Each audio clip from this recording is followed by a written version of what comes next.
Bienvenue dans notre émission quotidienne sur le festival de théâtre Comédie où chaque jour, toute l'équipe de Focus vous transporte dans un monde d'émotions, de rires et de découvertes artistiques. Êtes-vous prêt à plonger dans le monde palpitant du théâtre? Parce que c'est exactement ce que nous avons prévu pour vous ici à Comédie.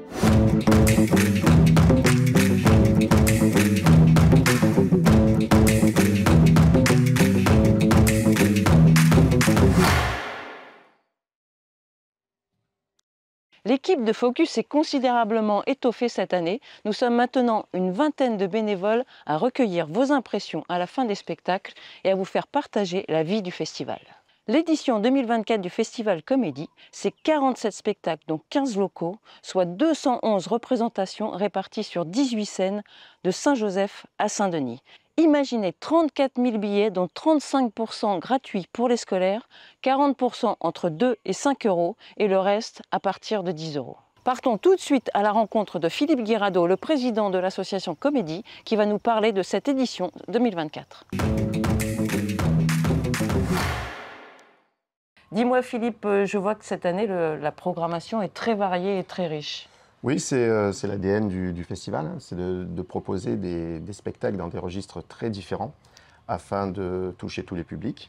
Donc ça va des spectacles très jeunes publics pour des enfants de maternelle à des spectacles plus contemporains, plus complexes parfois évidemment.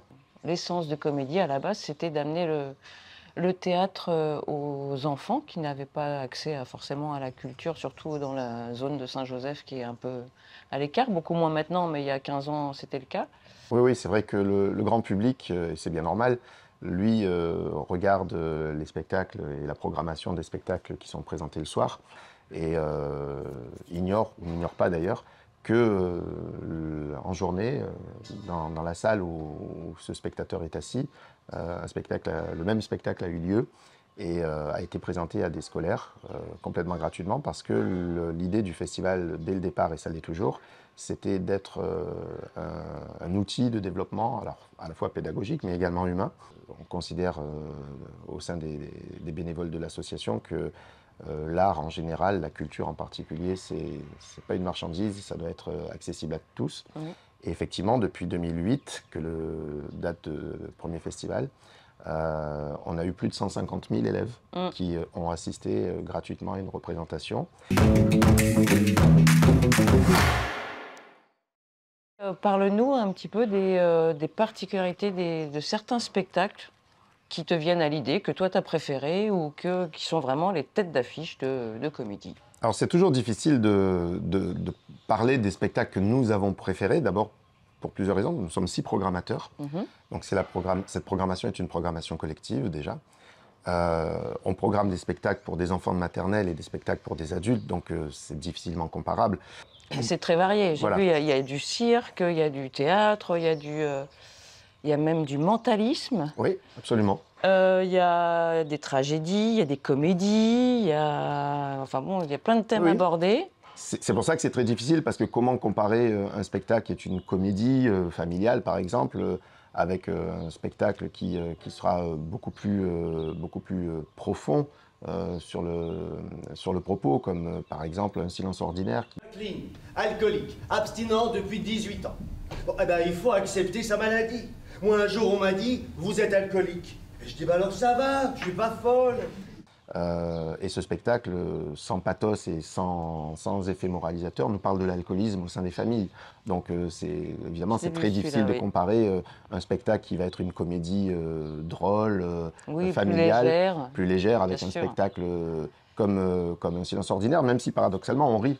Ceci dit, évidemment que nous avons des spectacles qui sont des têtes d'affiche de par la notoriété qu'ils ont pu obtenir. Oui. D'ailleurs, c'est grand de pouvoir l'amener jusqu'ici. Voilà, je pense par exemple à un spectacle d'un auteur qu'on adore à Comédie, qui est déjà venu plusieurs fois et qui nous a fait l'amitié de nous présenter plusieurs fois ses spectacles, Alexis Michalik, avec Une histoire d'amour, qui a été moliérisé en 2020.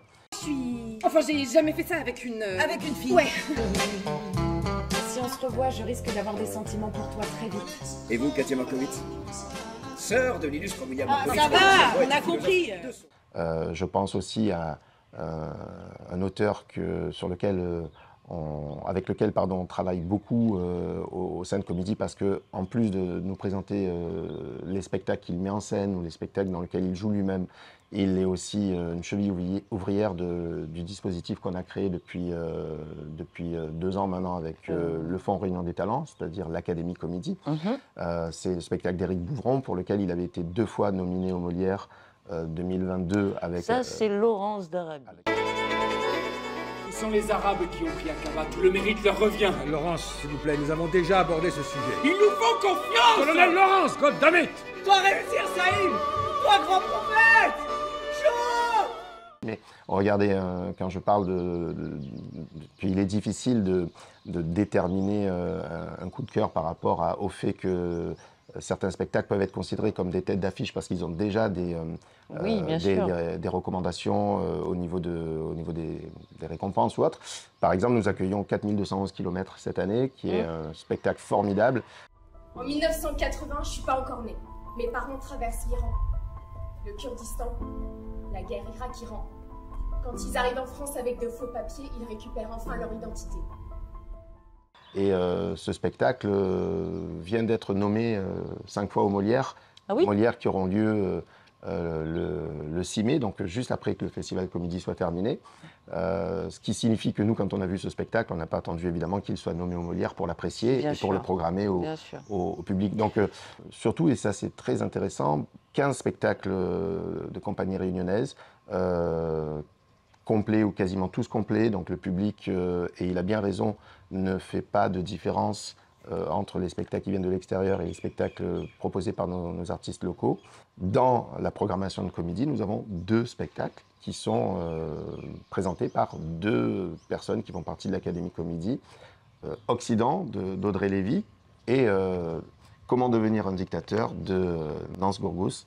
Donc ce sont 2 académiciens qui présenteront, nous l'espérons, l'année prochaine, en 2025, à Avignon, un spectacle créé par l'Académie Comédie. Et Occident et Comment devenir un dictateur sont vraiment de très beaux spectacles. J'invite le public à aller le découvrir. Mais il y a d'autres spectacles locaux comme Euphorie, comme Bleu, comme Carmen. Je ne vais pas les citer tous, mais on a vraiment des et très variés aussi, j'ai spectacles remarqué, très variés de grande qualité. Ouais. Vous allez découvrir l'île, vous allez nous enchanter sur les scènes. Donc, 1000 merci pour votre participation au Festival Comédie. 1000 merci pour être là avec nous. Bon festival à vous et on s'amuse! Mesdames et messieurs, l'excitation est à son comble. Les comédiens sont là et nous sommes prêts à plonger dans l'aventure comédie. Laissez-nous vous présenter une petite vidéo où les comédiens souhaitent vous adresser un message. C'est parti. Salut les Réunionnais, on est très contents d'être arrivés, déjà un super accueil dans ce festival. Et puis nous, on est l'équipe de Fake News, donc Laura, Didier, Eric, Pascal, et on est prêts à vous faire rire, donc venez nombreux et on va bien se marrer, voilà. En attendant, on va aller goûter le rhum parce qu'il paraît que... Ouais, allez. Voilà, histoire d'être un peu... Comment il est? Il est bien. Le spectacle, c'est Un silence ordinaire, Inti Théâtre, nous la retrouve. On est la compagnie Les Poulbeaux et on vient pour le spectacle Le Secret des Ombres, voilà. On est content d'être là, bien évidemment.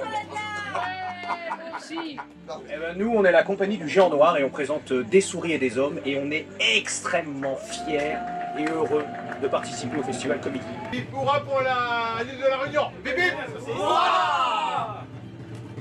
Oui, donc on vous attend tous au Festival Comédie qui commence le mardi 23 et qui se termine le 4 mai.